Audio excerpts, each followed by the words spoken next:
Pemirsa, tingkat kematian karena akibat penyakit jantung ini memang lumayan cukup tinggi ya, terutama di Indonesia. Tapi memang banyak sekali kita yang belum sadar tentang bagaimana sih gejala dari penyakit jantung ini. Apalagi kalau seandainya kita membahas seputar penyakit jantung bawaan. Memang selama ini yang kita ketahui di masyarakat adalah penyakit jantung koroner seperti itu ya, atau mungkin jantung bengkak. Tapi bagaimana dengan penyakit jantung bawaan ini, pemirsa? Pada pagi hari ini bersama dengan saya Alia Renomas di acara Sehat Pagi, kita sama-sama akan membahas seputar mengenal penyakit jantung bawaan. Sudah hadir bersama dengan saya ada Dr. Eka Rahayu Utami, spesialis jantung dan pembuluh darah. Kita sapa dulu Dr. Eka, pemirsa. Selamat pagi Dr. Eka. Selamat pagi, Mbak Bagaimana Alia. kabarnya dok? Alhamdulillah. Alhamdulillah.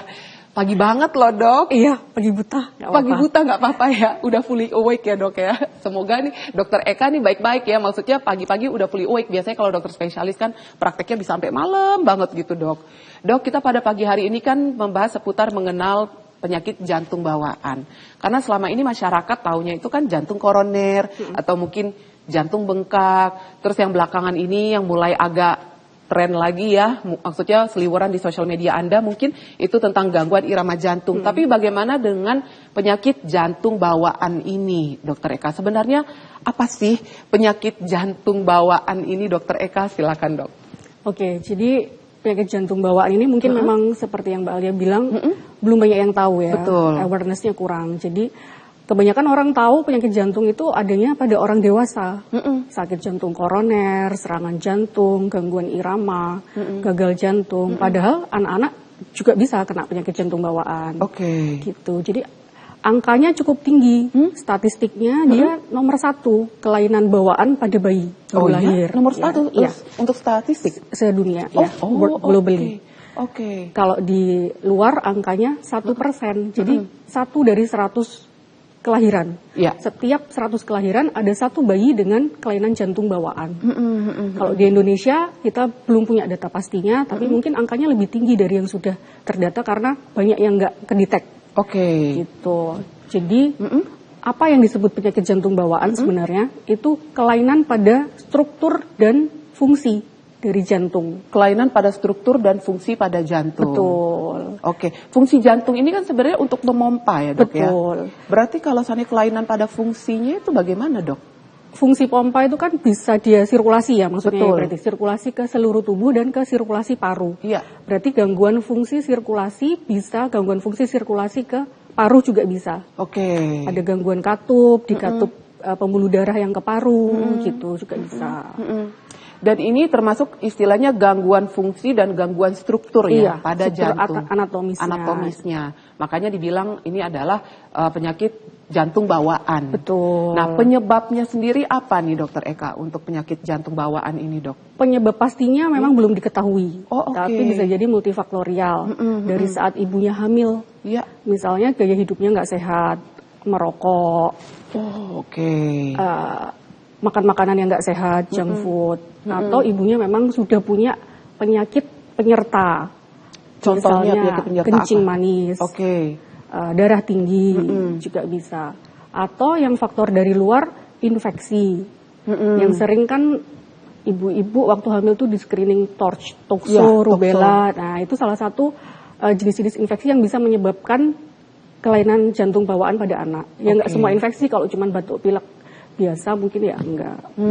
Jadi memang screening pada ibu hamil perlu. Oke. Jadi memang untuk penyebabnya ini multifaktorial ya dok ya.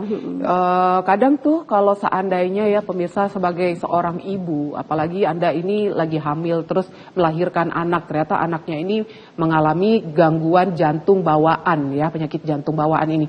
Terkadang kita sebagai seorang ibu merasa, aduh kayaknya dulu pas lagi hamil saya salah makan ya. Atau mungkin saya salah dalam pola hidup ya, lifestyle ya. Atau mungkin saya terpapar asap rokok ya. Mungkin pada waktu itu kita berpikir seperti itu. Tapi di satu sisi ya dok ya, ada mungkin sebagian dari ibu-ibu, saya dulu pas hamil dok, pas awal-awal hamil saya nggak tahu kalau seandainya saya sudah isi. Tapi saya tetap tuh masih merokok. Toh anak saya lahirnya sehat-sehat saja. Nah yang menjadi pertanyaan saya, apakah penyakit jantung bawaan ini akan selalu dialami oleh bayi yang baru lahir. Karena tadi Dokter Eka sempat mention nih, biasanya di kelahiran anak-anak nih bisa mengalami kelainan jantung bawaan. Apakah ini selalu terjadi pada anak-anak atau mungkin bayi yang baru lahir, Dokter Eka?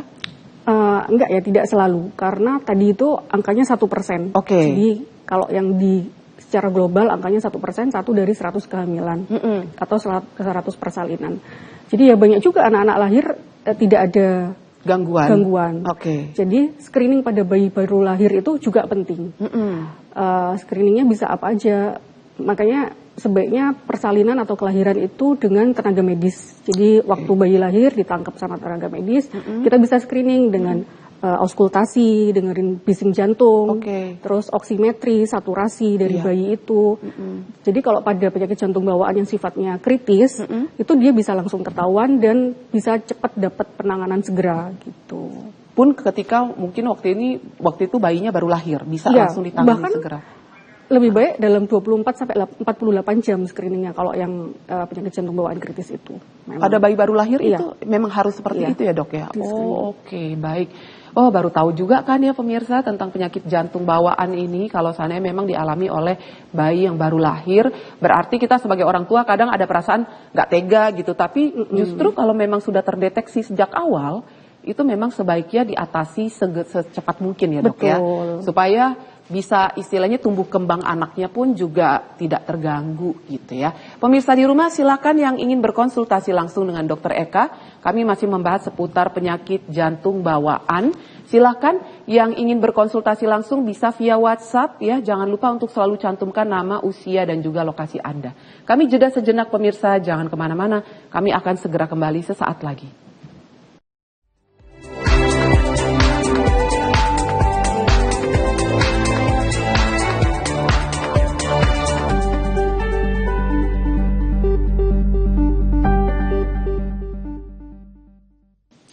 Pemirsa, kalau seandainya Anda baru saja ya stay tune nih di Sehat Pagi, kami masih membahas seputar penyakit jantung bawaan. Dan tadi Dokter Eka sudah sempat menjelaskan ini biasanya terjadi pada bayi yang baru lahir. Tapi bagaimana kalau seandainya ini terjadi pada orang-orang yang sudah relatif dewasa atau mungkin pada anak-anak remaja? Bisa nggak sih sebenarnya kelainan jantung bawaan ini terjadi pada mereka yang sudah usianya remaja atau sudah dewasa? Kita kembali lagi kepada Dokter Eka ya. Dok, bagaimana Dok? Kalau seandainya kita bahas seputar penyakit jantung bawaan, tadi kan kalau seandainya mungkin pernah terjadi pada bayi yang baru lahir. Tapi ada juga kan Dok, ketika bayi baru lahir dia tidak terdeteksi. Terus akhirnya mungkin terdeteksinya pas sudah dewasa, pas sudah remaja. Nah ini bagaimana dokter? Kalau seandainya hal itu terjadi pada anak-anak remaja deh gitu. Kan kita kan sebagai ibu mikir, perasaan waktu itu pas lahir baik-baik aja. Kenapa kok pas remaja ini bisa mengalami penyakit jantung bawaan? Biasanya di usia berapa dokter deteksinya kalau di usia remaja? Jadi bukan terjadinya pada usia remaja ya. Tapi mungkin baru muncul klinisnya, baru muncul gejalanya waktu dia sudah gede, tapi sebenarnya penyakit jantung bawaannya ya dari dia sejak dalam kandungan pun sudah ada gitu. Jadi yang perlu ditingkatkan itu tadi screening dan awareness-nya. Screening dan awareness-nya itu. Jadi dalam perjalanannya, jadi ada dua tipe ya gampangnya itu penyakit jantung bawaan itu. Asianotik atau bayinya merah kalau baru lahir, sama sianotik atau bayinya biru. Oh ada dua itu, bayi merah atau bayi biru? Kalau bayi biru kan kita gampang aja lahir biru, udah langsung ketahuan kok ini beda gitu. Biasanya pada kuku dan mulutnya dia biru. Ada akronimnya biru, B itu biru pada mulut, bibir dan lidah atau kuku. I itu irritable kalau pasiennya ya. Kalau bayinya rewel atau menangis dia makin biru. R itu respiratory infection, jadi sering batuk pilek berulang. Kalau O itu undetected, nggak ketahuan gitu dari bayi, makanya perlu screening dari tenaga medis tadi. Kalau yang susah itu penyakit jantung yang bukan susah sebenarnya, kasus biasanya yang asionitik atau merah ini lebih sederhana lesinya, tapi dia nggak ketahuan dari awal. Gitu. Gejalanya ya paling kalau dari lahir dia menyusunya pendek-pendek. Itu gejalanya ya biasanya ya. Menyusunya dia nggak kuat gitu. Jadi Karena semua yang meningkatkan aktivitas pada bayi kan nggak kayak kita kalau jalan lari kelihatan kok bayi kan belum bisa ngapa-ngapain. Jadi aktivitasnya paling nangis. Kalau pas nangis makin sesek, nafasnya makin cepat. Kalau pas makan atau nyusu dia pendek-pendek gitu. Terus apalagi ya mirip sama yang biru juga sih, tapi lebih subtle gejalanya, lebih nggak kelihatan karena pada fisiknya dia nggak ketok, nggak kelihatan gitu ya dok ya. Tapi dari dua jenis ini yang biru sama yang merah ini mana sih kira-kira yang sebenarnya paling berbahaya, yang langsung kelihatan kah atau mungkin yang tidak tampak kah gitu? Ya kalau yang PJB kritis biasanya dia biru penampakannya pada bayi baru lahir, dan ada yang namanya drug dependent, harus segera mendapat penanganan. Artinya mengancam nyawa kalau nggak mendapat penanganan dengan segera. Tapi kalau pada bayi merah berbahaya juga kalau misalnya tidak terdeteksi atau nggak ketahuan seperti kata Mbak Alia tadi. Sampai usia dewasa atau remaja dia penyakitnya berprogres. Yang berbahaya apa? Ketika berprogres sampai akhirnya bisa jadi PH, jadi gagal jantung, jadi ada komplikasinya sehingga apa namanya ya, kasep bahasa Jawanya itu. Kalau udah terlanjur, udah telat, sudah nggak bisa dikoreksi lagi kelainannya. Gitu. Itu juga berbahaya karena juga. Tapi kalau seandainya untuk penyakit jantung bawaan ini kan tidak harus selalu menyerang pada bayi baru lahir kan ya dok ya. Maksudnya orang-orang remaja, yang usia remaja dan dewasa pun bisa kan terkena itu. Tapi memang itu sebenarnya bukan langsung tiba-tiba terkena, tapi itu adalah ketahuannya baru pas waktu itu. Karena memang ini butuh perjalanan panjang kan untuk penyakit jantung bawaan. Tapi ini ada jenis-jenisnya kan dok untuk penyakit jantung bawaan ini, bukan hanya pada bayi, tadi ada yang biru, ada yang merah. Nah tapi selain itu ada jenis-jenisnya lagi nggak dok untuk penyakit jantung bawaan ini? Ya, jadi banyak tipe penyakit jantung bawaan itu banyak, ada ASD, VSD, TOF, TGA, AVSD, jenisnya itu banyak banget. Yang sederhana yaitu tadi untuk mudah membedakannya, biru atau merah, lesinya simpleks atau kompleks gitu, lesi sederhana atau rumit. Ini nanti juga membedakan ke tata laksananya. Jadi untuk tindakannya pun, untuk treatmentnya pun berbeda. Betul. Dok, ini sebenarnya menarik sekali. Tadi Dokter Eka sempat mention, katanya kalau seandainya bayi yang terlahir merah, itu kan berarti tidak terdeteksi ya biasanya untuk penyakit jantung bawaannya. Tapi kita sebagai orang tua ini bisalah aware atau seandainya kita sadar, umpamanya si bayi ini kok menyusunya ini sebentar-sebentar gitu ya. Nah dok, pertanyaan saya nih selanjutnya, ini kan butuh perjalanan panjang. Tadi Dokter Eka juga mengatakan biasanya kalau ada batuk atau pilek tidak kunjung sembuh sebentar sakit lagi. Nah ini biasanya terjadi di usia yang sudah remaja. Jika memang sudah remaja mengalami penyakit itu, bolak-balik bawa ke dokter, bolak-balik periksa ke dokter, terus akhirnya dikasih obat antibiotik lah ya pasti ya sama dokter, akhirnya membaik. Nggak lama setelah itu, 3 minggu setelah itu sakit lagi gitu ya. Apakah dengan kondisi seperti itu sebaiknya dibawa periksakan rekam jantung atau bagaimana nih dok? Jika memang usia si anak sudah remaja, nah ini bagaimana Dokter Eka?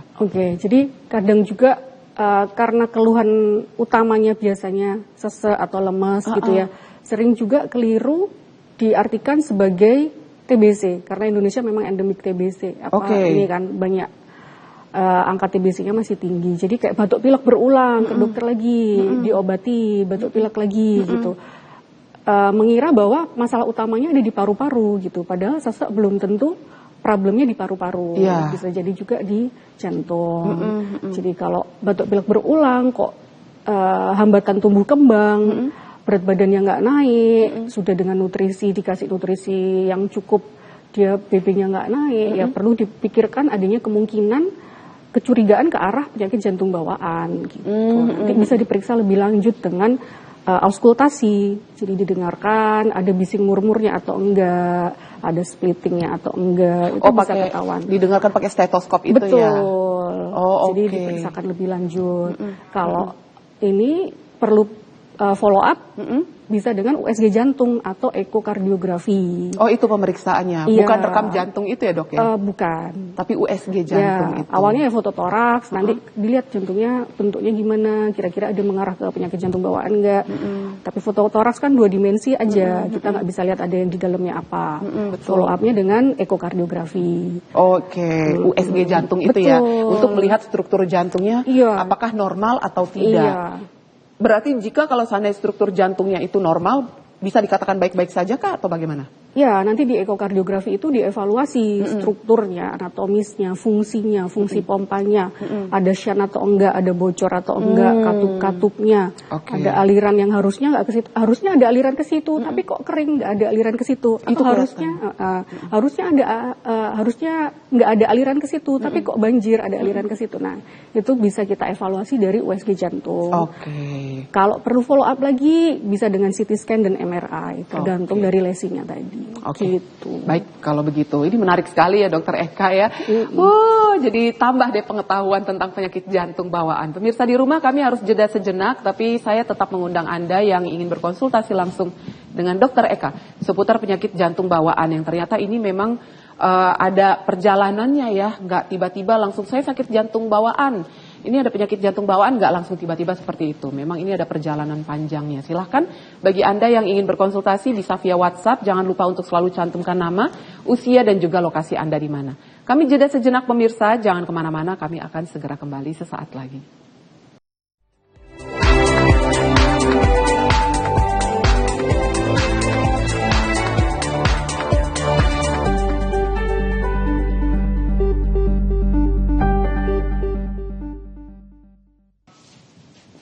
Jika mengalami penyakit jantung bawaan atau istilahnya kalau disingkat ini adalah PJB ya pemirsa, pasti pertanyaan kita adalah bisa nggak ya kira-kira disembuhkan untuk PJB ini daripada kita bertanya-tanya ya yang katanya bilang kalau udah penyakit jantung itu nggak bisa disembuhkan, yang ada bisanya dikontrol, katanya gitu. Sama halnya juga dengan penyakit diabetes. Tapi kalau seandainya PJB ini bisa nggak ya kira-kira disembuhkan? Saya kembali lagi kepada Dokter Eka. Bagaimana dok untuk PJB, penyakit jantung bawaan ini bisa nggak disembuhkan Dokter Eka? Ya, jadi bahasanya mungkin bukan disembuhkan ya, tapi dikoreksi. Dikoreksi. Karena kelainannya kan struktural. Jadi kalau umpama rumah tuh strukturnya berarti dinding-dindingnya. Kalau ada bocor bisa ditutup apa enggak. Gitu kalau ada yang buntu bisa dibuatkan jalan atau enggak. Gitu. Dikoreksi seperti itu. Iya, kelainan jantung bawaan bisa dikoreksi. Tapi bukan disembuhkan. Iya, dengan evaluasi berkala. Setelah koreksi pun nanti dievaluasi berkala. Berarti tetap harus kontrol ya, harus check up ya ke dokter ya pasca tindakannya itu. Nah, sebenarnya untuk tindakan koreksinya ini seperti apa nih dok gitu ya untuk penyakit jantung bawaan ini? Jadi koreksinya itu tergantung tipenya juga. Ada penyakit jantung bawaan yang ditunggu sampai usia sekolah, dievaluasi sampai usia prasekolah mungkin. Jadi ada tipe jenis yang memang bisa diharapkan menutup sendiri, misalnya lesinya kecil, bocornya kecil, diharapkan bisa menutup sendiri dengan evaluasi berkala. Harapannya ya semoga tanpa tindakan dia bisa nutup bocornya. Ini maksudnya yang bocor kecil ini? Ya misalnya ASD kecil. Ini diharapkan dia bisa nutup sendiri. Ini kan biasanya kalau seandainya kelihatannya itu ketika pas baru lahir ya dok ya. Nah terus akhirnya ditunggu nih sampai masa prasekolah itu. Diharapkan bisa nutup sendiri. Berarti selama masa menunggu itu apakah tetap harus kontrol bolak-balik ke dokternya? Nanti ada evaluasi tiap 3 bulan, 6 bulan, 1 tahun dievaluasi. Kalau memang sekiranya kayaknya udah nggak akan nutup, ukurannya juga kok tambah besar gitu ya. Satu-satunya dengan ditutup jalan, pilihan terakhirnya akhirnya ditutup. Ditambal gitu istilahnya. Ditambal. Tapi sekarang zaman semakin maju. Kalau dulu kan harus operasi buka tuh. Kan yang ditakutkan, aduh anak sekecil ini berkelahi dengan benar-benar. Ini kan biasanya orang tua takut. Nah, sekarang zaman sudah teknologi udah berkembang, zaman semakin maju, udah beberapa jenis kelainan jantung bawaan itu tidak perlu operasi buka dada. Bisa dengan teknik minimal invasif. Kita masukkan kayak infus gitu, kateter lewat lipat paha. Dari situ. Jadi lesinya kecil, nanti ada alat dimasukkan lewat lipat paha, dia ngikuti pembuluh darah sampai ke jantung, kita tutup bocornya di situ. Kita tutup atau kita buka tergantung dari kondisinya, jenisnya. Jenis dari kelainan jantung bawaannya. Itu berarti kayak mirip tindakannya tuh kayak pasang kateter ya, dok, kateterisasi ya, kayak jantung koroner kan gitu juga pada ya. orang dewasa seperti pemasangan ring pada penyakit jantung koroner. Oke. Cuman jadi, alatnya yang dipasang beda. Gitu ya. Berarti akhirnya benar-benar bisa dikatakan itu adalah minimal invasif ya, dok ya. Nah, ini kalau seandainya dilakukan tindakan ini jika memang itu tidak menutup dengan sendirinya, berarti bisa bersifat progresif ya, dok ya, untuk penyakit jantung bawaan ini. Ya bisa. Bisa bersifat progresif. Iya. Tapi bisa bersifat regresi. Bukan regresi ya, memang dari kebuka bisa ketutup sendiri juga kan. Jadi kalau progresif dia bisa kebukanya lebih lebar. Jadi pada waktu bayi di dalam kandungan itu dia kan dapat darah sama oksigen kan dari emaknya tuh, belum bisa nafas sendiri, belum bisa ini sendiri. Memang jantung ada part-part yang memang sama Tuhan tuh dibikin bolong untuk mengalirkan darah dari emaknya. Nah, pada lahir misalnya PDA harus bisa dia nutup sendiri. Iya.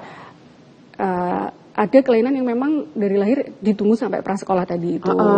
Tapi kalau nggak nutup, resikonya terjadi misalnya gagal jantung atau pulmoner hipertensi, tekanan paru meningkat karena ada shunt itu. Jadi kalau dibilang bisa progresif bisa. Gitu. Oke, baik kalau begitu. Dokter Eka, tadi seperti saya katakan saya mengundang pemirsa di rumah yang ingin berkonsultasi langsung dengan Dokter Eka ya seputar penyakit jantung bawaan, dan ini sudah ada Ibu Eni dari Semarang. Halo, selamat pagi Bu Eni. Dok, saya mau bertanya nih, deteksi penyakit jantung anak itu di dokter spesialis anak, apakah ranahnya beda dengan dokter spesialis jantung ya, Dok ya? Dan bagaimana dengan tumbuh kembang anak gitu ya? Apalagi kalau seandainya memang sudah terdeteksi PJB itu, Dok, ketika baru lahir. Apakah normal atau susah kondisinya ke depannya? Nah, terima kasih dokter untuk penjelasannya. Silakan Dokter Eka untuk Ibu Eni dari Semarang. Oke, ya terima kasih Bu Eni. Jadi pertanyaan pertamanya, kalau saya curiga anak saya ada kelainan jantung bawaan, saya mesti kemana nih? Dokter anak atau dokter jantung? Betul. Siapa yang ngerjakan gitu kan? Yeah. Jadi pada dasarnya penyakit jantung bawaan ini juga penanganannya tim atau multidisiplin. Sebagai dokter jantung juga nggak bisa kerja sendiri, sebagai dokter anak juga nggak bisa kerja sendiri. Jadi memang kerjasama.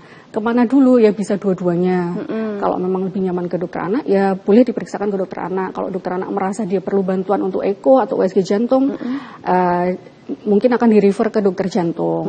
Tapi dokter anak juga ada yang subspesialisasinya dokter jantung anak.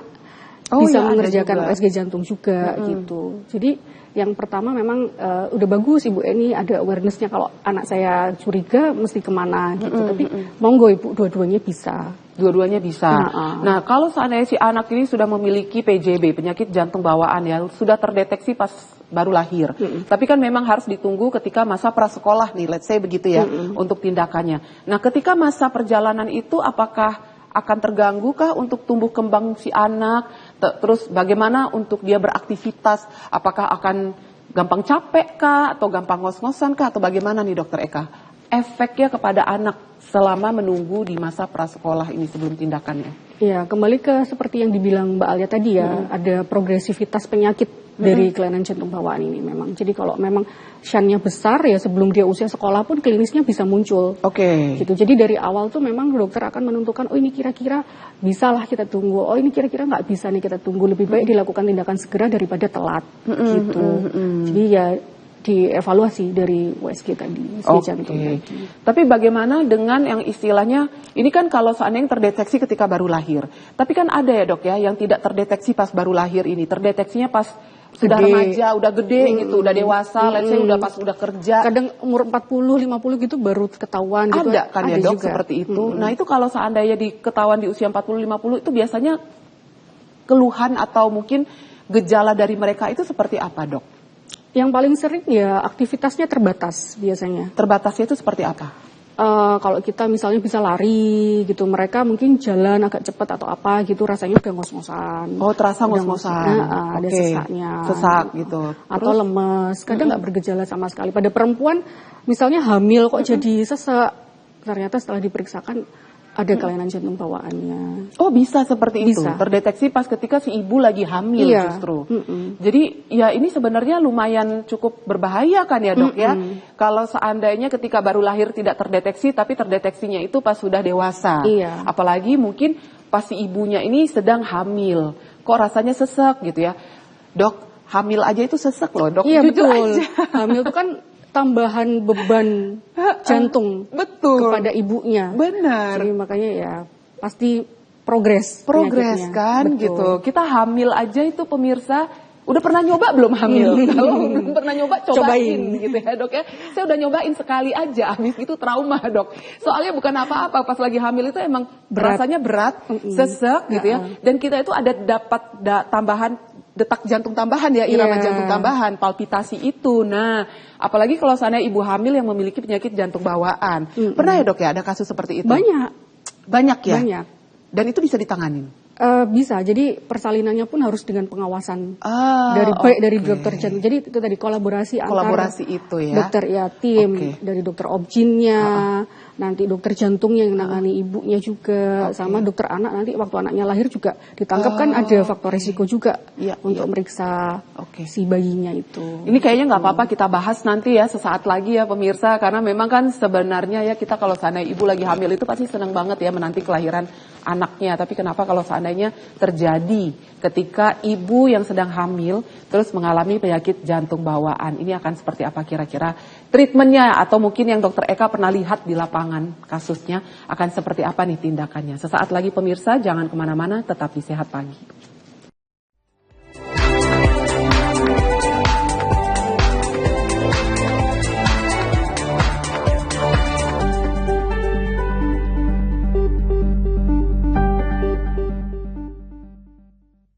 Salah satu ketakutan terbesar ya bagi Anda mungkin yang sekarang sedang hamil gitu ya, terus terdeteksi nih ternyata pas lagi hamil mengalami PJB, penyakit jantung bawaan. Nah, ini kira-kira akan seperti apa sih tindakannya? Boleh nggak ya ibu hamil yang sedang mengalami PJB itu untuk bersalin, melakukan persalinan? Itu boleh atau tidak, Dok? Ataukah mungkin itu sebenarnya terlalu beresiko untuk si ibunya? Nah, ini bagaimana, Dokter Eka? Oke, jadi idealnya sebelum direncanakan kehamilan dikoreksi dulu kalau memang ada penyakit jantung bawaannya. Oh, diperiksa dulu ya? Ya, diperiksa dan dikoreksi. Dibenerin idealnya. Tapi kadang kan orang nggak tahu ya, apalagi Nyon Sewu kalau yang dari daerah gitu dia merasa tidak ada keluhan, tahu-tahu hamil kok sesek gitu, diperiksakan ada penyakit jantung bawaan. Ya itu tadi, dia pun waktu melahirkan harus di center yang lengkap dengan pengawasan, nggak bisa misalnya di rumah sakit daerah gitu. Yang tidak ada dokter jantungnya atau tidak ada obginnya yang bisa melakukan asisteni persalinannya. Jangan ada gitu sesek lahirnya tetap di dukun bayi gitu misalnya. Gitu ya. Masih banyak juga di daerah-daerah. Dok ya. Jadi apa bisa hamil dan melahirkan bisa, tapi dengan pengawasan ketat. Gitu. Bisa tapi dengan pengawasan ketat gitu ya, Dok ya. Karena memang ini untuk gejala dari penyakit jantung bawaan ini biasanya tidak terdeteksi ya, Dok ya. Terdeteksinya paling cuma sesak nafas gitu-gitu, gampang capek gitu ya. Kalau seandainya tugasnya sebagai ibu rumah tangga wajar lah ya. Sesak nafas atau gampang capek, ya kerjaan rumah tangga kan banyak banget, Dok. Itu kan nggak kelar-kelar ya. Bisa dari pagi sampai malam itu masih aja tugasnya ngurusin kerjaan rumah tangga. Wajar lah ya kalau seandainya gampang capek. Akhirnya kita kurang aware gitu kalau ternyata memang ada penyakit jantung bawaan ini. Dan akhirnya terasanya kok tambah bergejala ya ketika hamil. Nah, itulah yang sebaiknya mungkin diperiksakan. Iya, patut waspada lah. Patut waspada gitu ya, Dok ya. Baik, Dok, ada yang bertanya lagi nih, Dok, dari Ibu Nana dari Bekasi. Selamat pagi ya, Bu Nana. Dok, izin bertanya, apakah penyakit jantung bawaan itu ada faktor genetiknya, Dokter? Mohon pencerahannya. Bagus nih pertanyaannya. Silakan Dokter Eka untuk Ibu Nana dari Bekasi. Iya, makasih Bu Nana. Ini juga pertanyaan banyak orang ya. Apakah penyakit jantung bawaan itu diturunkan? Soalnya embel-embelnya kan bawaan gitu ya, dari hamil ke kelahiran. Jadi kalau secara langsung tidak, artinya meningkatkan faktor resiko. Tapi kalau ibunya ada penyakit jantung bawaan, apa anaknya akan pasti dengan serta-merta ini ada penyakit jantung bawaannya juga belum tentu, gitu. Jadi angka pastinya juga belum ada. Tapi banyak juga ibu yang dengan penyakit jantung bawaan melahirkan anak normal aja, nggak ada kelainan bawaan. itu juga ada. Tapi dia meningkatkan faktor resiko bahwa anaknya akan ada kelainan juga. Oke. Gitu. Kalau seandainya penyebab dari penyakit jantung bawaan ini multifaktorial, masih belum bisa diketahui, berarti faktor resikonya pun belum bisa diketahui kan? Banyak. Faktor resikonya banyak tadi itu gaya hidup ibunya. Ibunya nggak ngerokok nih, tapi suaminya ngerokok. Second hand smoker. Kan sama aja ngehirup asap rokoknya dari suaminya. Yeah. Terus makannya nggak dijaga, atau ini konsumsi obat-obatan tuh kan nggak minum aja ya. Iya. Ada obat yang oles, hirup gitu. Banyak kan sekarang perempuan muda pengennya cantik, pakai krim, pemutih, bleaching, merkuri, hidroquinone itu kan bisa juga dia terserap, makanya pas hamil misalnya kurang berhati-hati, akhirnya keserap ke aliran darah janin dan bisa menyebabkan ini kelainan jantung bawaan tadi. Gitu salah satunya. Terus dia itu tadi infeksi, kalau dari luar infeksi tokso, rubella, virus-virus itu juga menyebabkan bisa bikin anaknya nanti kelainan jantung bawaan. Kalau seandainya saya pernah dengar dok ada kasus itu kelainan katup pada jantung. Dan ini dialami oleh yang sudah dewasa ya dok ya, sudah punya anak gitu ya. Nih si ibu ini sudah punya anak ceritanya gitu, tapi ternyata mengalami penyakit katup pada jantungnya dan memang ini harus diganti katanya seperti itu. Apakah hal itu bisa dikatakan termasuk dalam salah satu jenis dari penyakit jantung bawaan kah dok atau tidak dokter untuk katup jantung itu? Oke, jadi kalau penyakit katup itu juga ada dua, yang bawaan dan acquired, didapat. Didapat itu misalnya karena infeksi endokarditis, misalnya infektif endokarditis. Kalau di kita di Indonesia itu banyak rheumatic heart disease, masih banyak. Awalnya infeksinya di tenggorokan nih, tapi kumannya nyebar. Atau infeksinya di gigi nih, giginya lubang, ada infeksi, terus infeksinya nyebar, itu bisa ke katup jantung. Tapi ada juga yang memang penyakit katup jantungnya bawaan sifatnya, bukan dari luar. Misalnya pulmonal stenosis, gitu itu bisa. Atau katupnya yang harusnya ada 3 lembar daunnya, cuman 2, itu juga bisa. Jadi itu bisa dikatakan salah satu dari penyakit jantung bawaan, tapi dilihat dulu ini penyebabnya apa.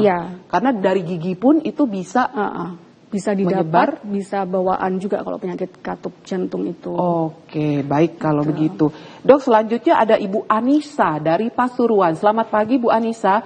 Dok, saya mau tanya bagaimana ya menu makan untuk balita yang sakit jantung bawaan. Nah, ini bagaimana dokter? Bagi balita, berarti usianya di bawah 5 tahun ya Bu Anissa. Menu makannya itu sebaiknya seperti apa? Dokter Eka, silakan. Jadi ini pertanyaan menarik ya Bu Anissa. Karena seperti yang saya bilang tadi, kan kita tim. Kalau pertanyaan ini lebih cocok ditujukan ke dokter anak terkait tumbuh kembang dan nutrisinya. Jadi nanti memang kalau pada anak dengan penyakit jantung bawaan, kita collab sama dokter anak untuk tumbuh kembangnya gitu. Kalau makanan pada dasarnya tidak ada pantangan, kecuali ya paling natrium, makan makanan dalam kemasan. Kan anak-anak balita tuh udah mulai jajan-jajan tuh, yang dengan pengawet-pengawet, itu sih yang mesti dihindari. Tapi kalau kecukupannya misalnya berapa kalori, terus ini harus dapat protein berapa, seratnya berapa, ininya berapa, itu yang lebih paham dokter anaknya. Gitu. Yang penting sebaiknya dihindari ya untuk makanan-makanan berpengawet itu Bu Anissa, apalagi makanan dalam kemasan ya. Apapun itu, makanan dalam kemasan ada agar-agar ya kan, yang rasanya tuh enak banget ya. Terus udah gitu makanan dalam kemasan yang rasanya gurih-gurih gitu ya. Itu sebaiknya dihindari. Kembali ke real food. Gitu ya dok ya. Jadi bikin sendiri di rumah. Bikin sendiri di rumah, bener. Kacang ijo, ya kan, kolak gitu, ubi kuku. Enak banget, jadi lapar pagi-pagi. Baik kalau gitu. Dok, kita jeda sejenak ya. Dokter Eka. Pemirsa, kami harus jeda sejenak. Nanti ketika saya kembali, saya mau menyapa ada Ibu Yuli yang ada di Jakarta. Jangan kemana-mana pemirsa, tetap di Sehat Pagi.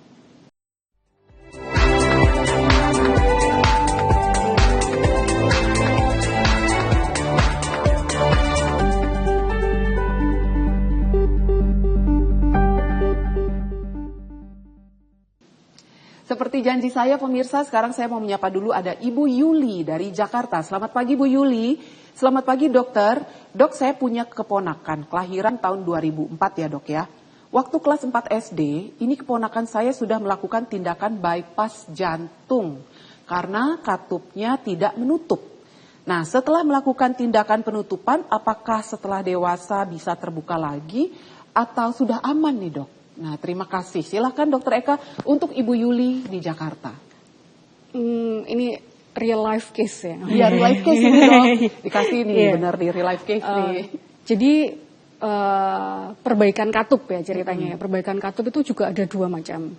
Bisa katupnya diganti, bisa katupnya diperbaiki. Jadi kalau kayak daun pintu tuh rusak, daun pintu kan buka atau menutup, katup juga sama kayak gitu. Jadi kerusakannya juga daun pintu nggak bisa dibuka, atau daun pintunya nutupnya nggak pas, nggak trep gitu, masih ada bocor. Kalau dari cerita ibunya tadi kayaknya tidak bisa nutup. Jadi mungkin nutupnya kurang pas gitu. Jadi ada aliran yang bocor, harusnya ke depan tapi dia bocor ke belakang. Setelah dikoreksi, ya biasanya baik sih Bu, tapi tetap perlu evaluasi berkala. Tergantung juga tindakan yang dilakukan apa. Kayak misalnya tadi sempat ngobrol penggantiannya dengan katup mekanik atau bio. Jadi kalau katup mekanik itu kan ada metal ditanam ya. Itu perlu minum obat seumur hidup juga, pengencer darah, dan dengan evaluasi secara berkala. Karena dia benda asing, jadi ada resiko sumbatan. Karena dia benda asing, tubuh akan menganggapnya tetap benda asing. Ada risiko untuk tertutup, mampet gitu. Atau katupnya bio gitu, yang dari makhluk hidup gitu. Atau cuman diperbaiki aja. Jadi kalau daun pintunya nggak diganti nih, engselnya yang diperbaiki gitu, engselnya aja yang diganti. Jadi apa bisa sembuh atau ada bisa sequel, ya bisa jadi ada sequel setelah dilakukan, ada residual gitu misalnya, bisa, tapi biasanya kondisinya jauh lebih baik daripada sebelum dilakukan tindakan biasanya gitu. Grading atau level dari kebocorannya itu udah turun atau berkurang biasanya gitu. Pernah nggak dok kejadian ketika sudah tindakan ini ternyata levelnya itu atau gradingnya itu malah meningkat? Bisa. Itu apa penyebabnya kira-kira dok kalau seperti itu? Ya banyak hal juga ya, makanya penting evaluasi berkalanya itu. Biasanya nanti 1 bulan, 3 bulan, 6 bulan, 1 tahun, sampai usia dewasa tetap perlu kontrol 1 tahunan. Berarti bisa nggak saya katakan kalau seandainya penyakit jantung, kita pada pagi hari ini membahas tentang PJB ya, penyakit jantung bawaan. Jika memang sudah terdeteksi penyakit jantung bawaan, berarti memang harus atau mungkin sebaiknya kontrol rutin ke dokter jantungnya. Betul, sesuai arahan. Sesuai arahan. Ya, dokter akan menentukan, oh ini udah bisa misalnya 1 tahun sekali. Untuk kontrolnya. Atau ya udah nggak ada gejala Bu, nggak apa-apa 2 tahun sekali, atau kalau ada keluhan gitu. Tapi kalau kira-kira dari dokter follow up, di eko, diperiksa klinisnya, 3 bulan lagi ya Bu, kita lihat lagi ya, sesuai arahan dari dokternya itu. Intinya gitu. Intinya manut sama dokter gitu ya. Jangan main dokter sendiri gitu ya dok ya. Lebih baik jangan dokter-dokteran sendiri kalau jantung. Soalnya kan kadang senangnya main dokter-dokteran sendiri dong. Iya, sedih. Gitu. Iya kan? Mana ini pasienku yang kemarin, aku pengen tahu gitu biasa gitu. Dok, tapi kalau seandainya penyakit jantung bawaan ini, apakah solusinya akan selalu, treatmentnya akan selalu dioperasi atau tidak dok? Umpamanya pun operasinya dengan minimal invasif itulah ya. Zaman sekarang kan memang segala sesuatunya minimal invasif gitu pemirsa. Tapi apakah untuk penyakit jantung bawaan ini terapinya akan selalu dengan operasi atau tidak dokter Eka? Karena kelainan utamanya ada di struktur ya, kayak kalau bangunan rumah misalnya temboknya offside, misalnya bangunannya terlalu ke depan ya kan dibongkar. Mirip kayak gitu sih. Mirip seperti itu. Iya. Jadi tetap ya untuk tindakannya biasanya memang dengan operasi itu ya, tapi memang minimal invasif itu. Ya, tidak selalu operasi besar. Bisa juga yang minimal invasif atau obat. Kalau obat tuh biasanya untuk mengurangi gejala atau mengurangi progresivitas penyakit. Tapi tidak menutup bocornya. Gitu. Tapi ada juga jenis-jenis tertentu yang dikasih obat dia diharapkan bisa menutup. Tergantung dari tipe penyakit jantung bawaannya.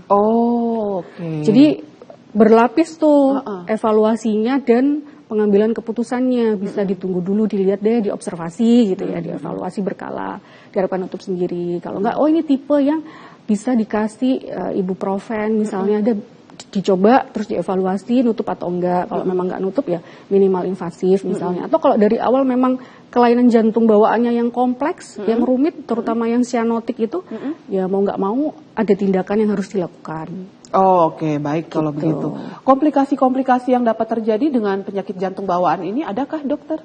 Ya, tadi dibilang progresivitas penyakitnya ya banyak. Salah satunya ya pH, tekanan paru yang meningkat atau pulmonary hypertension itu ya.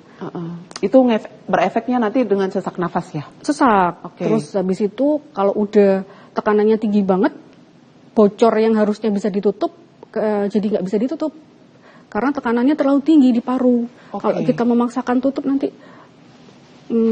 berbahaya. Berbahaya justru. Ke parunya. Terus itu? Gagal jantung karena beban kerja jantung yang meningkat. Karena bocor-bocor itu beban kerja jantung meningkat, aliran darahnya banyak, jadinya dia ke depannya gagal jantung, fungsi pompanya turun gitu bisa, saturasinya turun gitu bisa. Atau tipe-tipe tertentu gangguannya bisa aritmia, gangguan irama, bisa juga. Bisa juga ya, jadi komplikasinya bisa kemana-mana sebenarnya. Betul. Dok ya, kalau seandainya memang tidak ditangani dengan tepat. Betul. Oke, baik kalau begitu.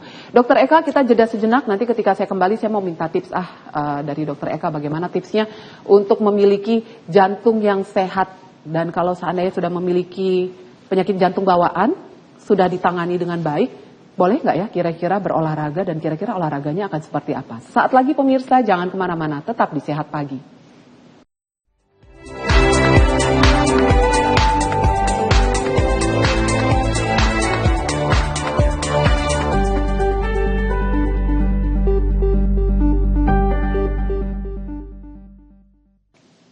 Biasanya kalau seandainya sudah terkena penyakit jantung bawaan, akhirnya ya kita itu jadi takut deh. Kalau seandainya mau berolahraga, nggak boleh soalnya ada penyakit jantung.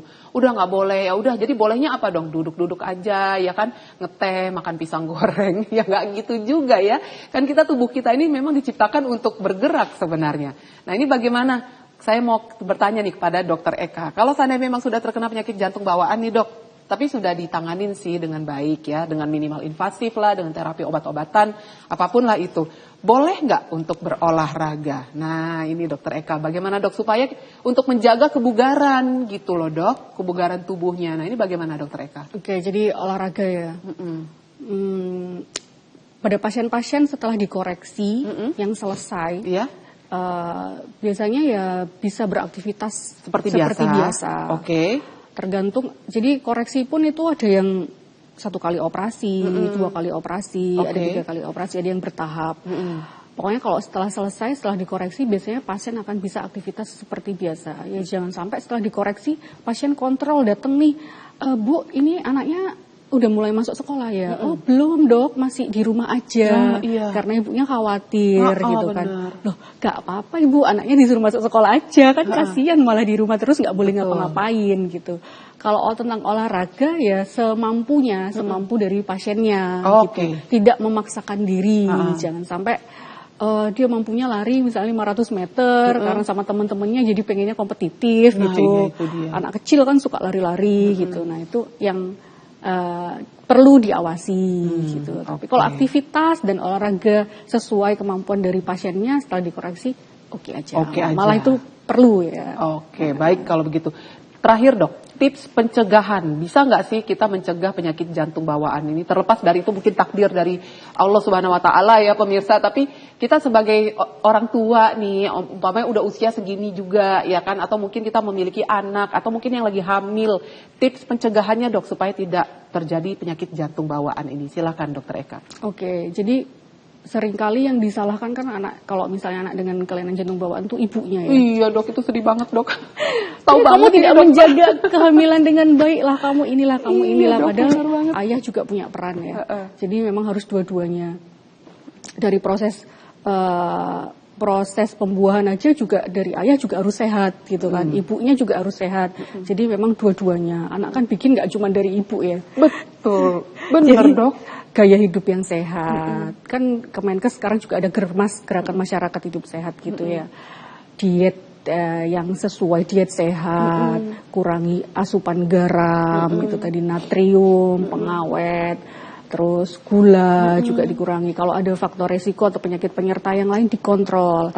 Cek kesehatan berkala, aktivitas fisik minimal 30 menit per hari. Terus apa lagi ya? Enyahkan asap rokok. Terus hidup yang seimbang, work life balance kalau kata Gen Z ya. Jadi jangan terlalu stres gitu. Harus ada waktu untuk diri sendiri juga. Itu sih yang utama. Tapi nggak cuma dari sisi perempuan aja ya. Jadi ayah atau pihak laki-laki juga sama. Ini adalah aturan yang berlaku sama. Baik kalau begitu. Dokter Eka ini prakteknya di mana, Dok? Kalau seandainya ada pemirsa di rumah ingin datang berkonsultasi langsung dengan Dokter Eka, bisa dicari di mana, Dok? Bisa di Rumah Sakit Pusat Kemenkes Surabaya. Ada di sana ya, ada Dokter Eka. Betul. Ya. Baik kalau begitu. Dokter Eka Rahayu Utami, spesialis jantung dan pembuluh darah. Terima kasih banyak Dokter Eka sudah mau meluangkan pagi hari ini. Sama-sama Mbak Alia. Sehat selalu ya, Dok. Mbak Alia juga sehat selalu. Amin. Terima kasih kesempatannya. Iya, semoga kita bisa jumpa di lain kesempatan ya, Amin. Dokter. Terima kasih pemirsa sudah menonton acara Sehat Pagi. Kalau seandainya istri lagi hamil atau mungkin lagi program hamil, tolonglah ya. Suami juga harus tahu diri nih, jangan merokok gitu. Coba mulai lakukan pola hidup yang sehat supaya Anda berdua sama-sama sehat, bayinya pun yang lahir juga sehat. Alia Renomas pamit pemirsa, sehat selalu jiwa dan raganya, sampai jumpa.